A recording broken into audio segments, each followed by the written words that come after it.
Hola a todos, mi nombre es Indalecio Carbonizo, yo soy médico especialista en terapia intensiva y cuidados críticos, y vamos a charlar de secuencia rápida de intubación. La secuencia rápida de intubación es una estrategia de sedación y relajación utilizada muy frecuentemente en terapia intensiva, que busca optimizar la tasa de éxito en la laringoscopía y minimizar el riesgo de complicaciones tales como broncoaspiración, vómitos, aumento de la presión intracraniana, trauma local y otras complicaciones más infrecuentes como neumotórax o neumomediastino, entendiendo que los pacientes de terapia intensiva habitualmente requieren una intubación de urgencia y no es un inicio de ventilación mecánica programada, a diferencia de lo que ocurre en el quirófano. Consta de una serie de etapas: una primera etapa de preparación, donde se delimitan los roles del equipo; una etapa de preoxigenación del paciente; una etapa donde uno administra una serie de drogas para obtener el mayor beneficio y seguridad del procedimiento; un analgésico en primer término, un sedante y luego un bloqueante neuromuscular; y rápidamente inicia la maniobra de laringoscopía para finalmente continuar con los cuidados post-intubación. Esta primera etapa de preparación y oxigenación consta de, en primer término, y lo más importante, una adecuada protección del personal de salud, entendiendo que muchas veces, en el contexto de esta pandemia, no conocemos el estatus de COVID del paciente, y la maniobra de laringoscopía es una de las maniobras más aerosolizantes y peligrosas para el equipo de salud. Hay un trabajo reciente, un estudio prospectivo y multicéntrico en 500 hospitales y 17 países, que evaluó el riesgo de contraer COVID del personal de salud que estaba a cargo de la intubación no traqueal de los pacientes con COVID. Y evaluaron cómo eran los resultados de las intubaciones en los 32 días post-intubación, viendo qué pasaba con esos trabajadores de la salud. Hasta un 10% reportó síntomas compatibles con COVID o fue diagnosticado con COVID después de haber asistido en la intubación de un paciente positivo. Por lo tanto, la etapa de preparación, cuando uno elige el equipo de protección personal, es fundamental para evitar la exposición innecesaria del personal a la infección de esta patología. En segundo punto, también la etapa de preparación consta de preparar no solo al equipo, sino también a los insumos, contar con los insumos necesarios, chequear que los insumos estén listos. Por ejemplo, contar con una bolsa máscara, una cánula de mayo, 2 tubos orotraqueales, el mandril, lubricante, cintas, jeringas, laringoscopios, chequear que las pilas del laringoscopio estén funcionando, tener un estetoscopio para los cuidados post-intubación, hacer el seteo del ventilador, tener ya las drogas en la habitación del paciente, una vía periférica permeable, idealmente 2, tener fluidos para expandir en caso de que el paciente se hipotense durante la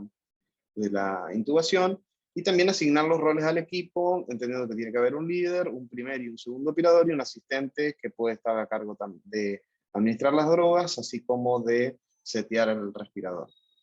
Todo esto es importante y se recomienda tener un checklist que evita los errores o tener que salir a buscar insumos que no estén en la habitación al momento del procedimiento. También es muy recomendable contar con una estrategia en términos de planes. Habitualmente el primer plan es hacer una videolaringoscopía directa o hacer una laringoscopía con un videolaringoscopio. Esto es lo de primera elección. Y no realizar más de 2 intentos por operador, entendiendo que a partir de aquí la vía aérea se debe considerar como una vía aérea dificultosa. En caso de que esto ocurra, se debe considerar usar un dispositivo para vía aérea dificultosa, como puede ser un BUGI, una máscara laringea, un laringoscopio articulado, y cambiar el operador también con un máximo de 2 intentos, y si esto no es factible y no es una intubación exitosa, ya sí pensar y considerar una vía aérea quirúrgica con un set para traqueostomía de urgencia o cricotiroidotomía. Es importante contar con el plan y importante también tenerlo presente para evitar complicaciones innecesarias que pueden estar delimitadas y planificadas en nuestro accionar durante la intubación en caso de que esta se torne dificultosa. Respecto a la preoxigenación, habitualmente alcanza con utilizar una máscara de reservorio que está muy disponible a 15 litros de miflumeter, o si el paciente contaba con un dispositivo de oxigenación no invasiva, por ejemplo una cánula de alto flujo de oxígeno, basta con aumentar la fracción inspirada de oxígeno y el flujo durante unos 2 a 3 minutos para generar esta preoxigenación. Sí se recomienda no usar bolsa máscara para la oxigenación si el paciente ventila espontáneamente, es decir, no ventilarlo si ventila espontáneamente, pero sí tenerlo en la habitación en caso de que la laringoscopía se complique, haya que recuperarlo, y en este escenario es conveniente usar un filtro bacteriano viral entre la máscara y el oxigenador para evitar la dispersión de partículas virales. La siguiente etapa, ya empezando a administrar las drogas, unos 3 minutos aproximadamente o menos antes de sedar al paciente, es administrar un analgésico que evite el dolor durante la laringoscopia y el paso del tubo orotraqueal. Los analgésicos más frecuentes utilizados son los opiáceos por su inicio de acción rápido. Uno de ellos es la morfina, con un inicio de acción de 5 a 10 minutos, que hay que conocer un poco los efectos adversos. El principal en el paciente no ventilado es la depresión respiratoria. Pueden haber reacciones anafilácticas, pruritos, hipotensión, que es poco frecuente, y si en un uso más crónico, el ilirio, las náuseas y los vómitos son bastante frecuentes, y también el delirium con la disminución del sueño REM. En contra de su competidor más directo, que es el fentanilo, que también es un opiáceo, al día de hoy, en septiembre de 2021, una ampolla de morfina del 1% cuesta unos 1.500 pesos argentinos, y tiene una potencia analgésica bastante buena para la laringoscopia directa. Sí considerar que si uno usa morfina, tiene que tomarse este tiempo para el inicio de acción de unos 5 a 10 minutos. El fentanilo, como les decía, se suele usar una dosis de 75 microgramos en bolo, es de 0,35 a 0,5 microgramos kilo, con un inicio de acción casi inmediato y con la ventaja de que tiene una potencia analgésica mucho más alta que la morfina. También los efectos adversos son similares, son drogas opiáceas ambas. El principal problema que tiene también es la depresión respiratoria y el delirium, y sí considerar que tanto la morfina como el fentanilo son drogas de abuso que tienen que tener un manejo adecuado en nuestra unidad y que no esté disponible excepto para cuando sea usada. Tiene un precio menor a la morfina, una ampolla de 250 microgramos tiene un precio actual de 750 pesos argentinos. En Argentina no es frecuente, pero en Estados Unidos es muy frecuente el abuso de opioides, por lo cual es importante tener esto en cuenta. El remifentanilo es su hermano mayor, una potencia analgésica mucho más alta respecto al fentanilo, pero no está recomendado en secuencia rápida, ya que tiene bastantes efectos depresores cardiovasculares, principalmente la bradicardia, que suele ser bastante severa si uno no la administra en bolo, por lo tanto no se recomienda. Y otras drogas, como pueden ser los AINES o el paracetamol, tienen una menor potencia analgésica y sobre todo un inicio de acción lento, entendiendo que si esta laringoscopia tiene que ser rápida y la secuencia de intubación es rápida, uno no puede tomarse el tiempo para que inicie la acción, por ejemplo, de ketorolac, paracetamol, fentanilo, dipirona o la droga que quisiéramos usar, por lo tanto no están recomendados. La siguiente etapa de la secuencia rápida de intubación es la etapa de la sedación, el tiempo cero. A partir de aquí el paciente no va a tener conciencia y probablemente tampoco ventile espontáneamente. Es una etapa crítica que va a ser seguida de lo que es el bloqueo neuromuscular y la laringoscopia. En esta etapa tenemos algunos sedantes de los que disponemos en el mercado. Uno de ellos es el más conocido, el Propofol, que se utiliza en una dosis de 1 miligramo kilo a 2,5 miligramos kilo, con un inicio de acción ultra rápido, es un excelente sedante, que tiene un efecto adverso muy frecuente, que es la depresión cardíaca, principalmente a expensas de la hipotensión, que suele ser bastante profunda. Hay que tener especial cuidado que existe una presentación del Propofol al 2%, que tiene el doble de dosis en un igual volumen, sobre todo para que no ocurran errores al momento de la administración, entendiendo que la depresión cardíaca puede ser muchísimo más profunda si uno utiliza igual volumen en una presentación del 2%. Dentro de los efectos adversos que tiene, un efecto adverso raro, infrecuente, pero potencialmente grave, es el síndrome de infusión de Propofol, que cursa con arritmias, rabdomiólisis y falla renal, y la hipertrigliceridemia, que se da en infusión prolongada con el riesgo de pancreatitis, por lo cual cuando uno lo usa en tiempos prolongados debería monitorizar los triglicéridos en sangre al menos una vez por semana. Es una droga relativamente de uso frecuente, tiene un costo de 250 pesos argentinos, una ampolla de 200 mililitros de miligramos, y sí, recordar que es una droga que no se diluye en solución fisiológica, ya que es una droga lipofílica. Otro sedante muy extendido en el uso cotidiano es el midazolam, es una benzodiazepina. Se usa una dosis de 0,1 a 0,3 miligramos por kilo, también un excelente sedante, un inicio de acción rápida de unos 60 segundos, con una vida media de 15 a 80 minutos, que como principal efecto adverso, como todas las benzodiazepinas usadas en terapia intensiva, prolonga la estadía hospitalaria a expensas de mayor aparición de delirium, mal despertar y ausencia de sueño REM.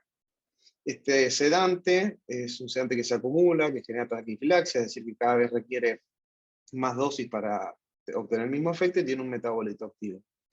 Es de uso frecuente, es relativamente seguro si uno lo sabe utilizar, y tiene un costo bastante bajo en relación a otros sedantes, de unos 750 pesos, una ampolla de 15 miligramos, que para una secuencia rápida de intubación es una dosis más que suficiente. Otro sedante bastante antiguo, de uso un poco más extendido ahora por algunas características farmacocinéticas y farmacodinámicas que tiene, es la ketamina. Puede ser utilizada como analgésico en alícuotas de 0,5 a 2 miligramos kilo, y en una dosis un poco más alta, más cercana de 2 a 4 miligramos kilo para secuencia rápida de intubación, que como ventaja, además de dar sedación, da anestesia disociativa y broncodilatación. Uno de los efectos adversos que tiene, pero que en el contexto de un paciente chocado puede ser de utilidad, es la hipertensión, y sí, como principal precaución, genera alucinaciones y mal despertar, que son bastante frecuentes de ver y pueden disminuirse cuando se asocia con benzodiazepinas, lo que lo hace una droga de abuso. Una droga que tiene mucho uso en veterinaria y que tiene un costo relativamente accesible, entendiendo que una ampolla actualmente cuesta unos 220 pesos argentinos de 500 miligramos y no suele usarse más de 200 miligramos para una secuencia rápida de intubación. También se ha descrito el uso combinado de propofol y ketamina.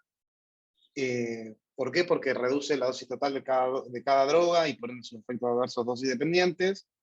Y como uno tiene un predominio de hipotensar y el otro de hipertensar, genera una mayor estabilidad hemodinámica que el uso de propofol solo en combinación. Pueden hacerse relaciones variables para combinarlas. Habitualmente se usa 1 miligramo kilo de propofol, de 0,5 miligramos kilo, perdón, de propofol, y 2 miligramos kilo de ketamina, y puede prepararse en la misma jeringa. Otro sedante muy extendido su uso en emergentología es el etopidato. Es una droga con mínimos efectos cardiovasculares, esta es su principal ventaja, pero con un inicio de acción, si bien ultra rápido, y esto es bueno, una vida media extremadamente corta, lo cual hay que tener cuidado en no generar riesgos de conciencia durante procedimientos prolongados, es decir, un paciente que está sedado, no está sedado, perdón, y que sí continúa con bloqueo neuromuscular. El etopidato a los 6 minutos deja de hacer efecto, y si uno utilizó un bloqueante neuromuscular de vida media moderada a larga, probablemente el paciente esté bloqueado y despierto. Tiene un precio de 1.200 pesos, una ampolla de 20 miligramos, que es la dosis máxima recomendada en cualquier caso. Sí, también tener en cuenta que en ciertas poblaciones, sobre todo en los ancianos, puede generar supresión adrenal, por lo cual no se usa en infusión continua, y que este efecto adverso se previene utilizando un bolo de corticoides por única vez. Otra droga antigua, pero con algunas utilidades en el paciente principalmente neurocrítico, es el tiopental, un anestésico barbitúrico. Es una droga que tiene un inicio de acción extremadamente rápido, de 10 a 15 segundos, se usa una dosis en bolo lento de 2 a 5 miligramos por kilo, que tiene como principal efecto beneficioso que reduce la hipertensión endocraniana, es decir, que en situaciones de politrauma o en situaciones con estados convulsivos resistentes o en pacientes que tengan riesgo de aumento de la presión intracraneal, puede ser de utilidad, pero que tiene un efecto adverso frecuente y bastante potente, que es la depresión cardíaca, con depresión miocárdica y arritmias. Por lo tanto, su uso no está tan extendido en una secuencia rápida de intubación generalizada, sino más bien seleccionando a los pacientes que podrían verse beneficiados con este tipo de droga. Es una droga que está contraindicada en la miastenia y en las intoxicaciones agudas. Esto es de importancia para tener en cuenta, y que tiene un precio de 2.300 pesos, una ampolla de 1 gramo, que suele ser más que suficiente para una secuencia rápida de intubación. La siguiente etapa es inmediatamente posterior a la previa. Uno administra el analgésico, espera unos minutos que haga efecto, administra el sedante e inmediatamente después administra el bloqueante neuromuscular, con el objetivo de poner en plano y tener sedado y bloqueado al paciente en forma inmediata. Los bloqueantes con los que contamos en el mercado, uno de los más extendidos es la succinilcolina. Es un bloqueante neuromuscular despolarizante, antagonista de la acetilcolina, que tiene un inicio de acción ultra rápido y una vida media relativamente corta, de 4 a 6 minutos, que se utiliza en una dosis de 1 miligramo kilo, y como principal efecto adverso tiene un cuadro de fasciculaciones que se suele observar en la laringoscopía con posterior hipercalemia, por lo cual su uso en enfermedad renal, politrauma, rabdomiólisis y grandes quemados debe tener algunas precauciones. Se han reportado efectos de bradicardia debido a la estimulación vagal y algunos efectos de hipertermia maligna que debe ser controlada también, que es un efecto poco frecuente. También suele ocurrir que existen dos presentaciones, una en ampolla y una liofilizada, y que muchas veces están en los carros de paro, aunque debería requerir enfriamiento, y que existe un riesgo de error en medicación por la similitud que tiene con otras ampollas. Por lo tanto, esto también debe ser monitorizado y tenido en cuenta. El precio es probablemente el bloqueante más difundido en Argentina, con un precio de 500 pesos la ampolla, que está muy disponible en cualquier centro. El otro grupo de bloqueantes neuromusculares, que son los no despolarizantes, que son antimuscarínicos, existen algunos muy disponibles también en el mercado. El pancuronio es uno de ellos, que no está recomendado en secuencia rápida, ya que su inicio de acción es de 2 a 6 minutos, y uno entiende que necesita sedantes y bloqueantes con un inicio de acción inmediato, y esperar de 2 a 6 minutos en un paciente que ya está sedado, estamos esperando el efecto bloqueante, no es lo más recomendable. Otro ampliamente distribuido en Argentina es el atracurio, sí, como el pancuronio, muy útiles en infusiones prolongadas, pero también su inicio de acción es lento, por lo tanto tampoco se recomienda en secuencia rápida. Es por eso que se desarrolló farmacológicamente el rocuronio, que de su nombre es rápido onset curonio, es decir, curonio de inicio rápido, que tiene un inicio de acción de 30 a 90 segundos, con una vida media aproximada de 1 hora, y que suele ser el bloqueante no despolarizante de elección si existen contraindicaciones para el uso de succinilcolina o si no la tiene disponible. Como perfil farmacodinámico tiene muy pocos efectos adversos sistémicos, los más frecuentes son taquicardia e hipertensión arterial, algunos reportes de anafilaxis, y es importante entender que tiene una vida media de 60 minutos, es decir, que si uno lo deja bloqueado al paciente, tiene que tener un sedante puesto para no generar un bloqueo consciente del paciente. Y además cuenta con un reversor del bloqueo que se llama Sugamadex, que tiene un alto costo, pero que puede ser útil en alguna situación. El precio, comparado a su competidor directo, que es la succinilcolina, es muchísimo más costoso, tiene un costo de 3.800 pesos argentinos, una ampolla de 50 miligramos, y se suele usar 1 miligramo kilo, por lo tanto en un paciente de 70 kilos se usan 70 miligramos, lo cual lleva el uso de al menos 2 ampollas. También debe mantener la cadena de frío. Finalmente, cuando nosotros tenemos al paciente en plano, con adecuada analgesia, sedación y bloqueo neuromuscular, procedemos a realizar la laringoscopía. 2 o 3 conceptos rápidos sobre la laringoscopía. Importante, especialmente en el contexto de la pandemia, organizar al equipo y tener un principal operador que va a abordar la vía aérea, que estos planes y esta asignación de roles estén claramente delimitados. Un segundo operador que va a ser quien administra las drogas y quien puede ayudar en el seteo del ventilador si esto no se hizo antes de la laringoscopía. Mantener la puerta cerrada, idealmente, para evitar la aerosolización por fuera de la habitación, y tener un segundo operador esperando fuera de la habitación por si la maniobra de la laringoscopía se complica. Y además se sugiere tener un corredor, es decir, una persona que, en caso de que falte alguna droga o algún tipo de insumo, pueda salir a buscar ayuda, así como por ejemplo en un abordaje quirúrgico de la vía aérea, si nuestros planes previamente fallaron. Sobre la laringoscopía, recomendable seguir el plan, tener el plan y que todos lo conozcan. Como les decía más temprano, una laringoscopía directa, si no funciona después de 2 intentos, considerar que es una vía aérea dificultosa. Tener a mano dispositivos para el abordaje de la vía aérea dificultosa, como puede ser el buggy, una rama de laringoscopio articulada, la rama McCoy, una máscara laringea o un videolaringoscopio, vienen ya portables o fijos, o bien intubar con el uso de broncoscopía. Y si este abordaje con un dispositivo avanzado para la vía aérea dificultosa no funciona, considerar sí la vía aérea quirúrgica. Segundo punto importante de la laringoscopía, muy sencillo, utilizar el uso de almohada, una almohada de no más de 10 centímetros. Esto permite, posicionando al paciente en la posición de olfateo con almohada, alinear los ejes de la vía aérea, tanto el eje oral, el faríngeo y el laringio, y permite una visualización directa más sencilla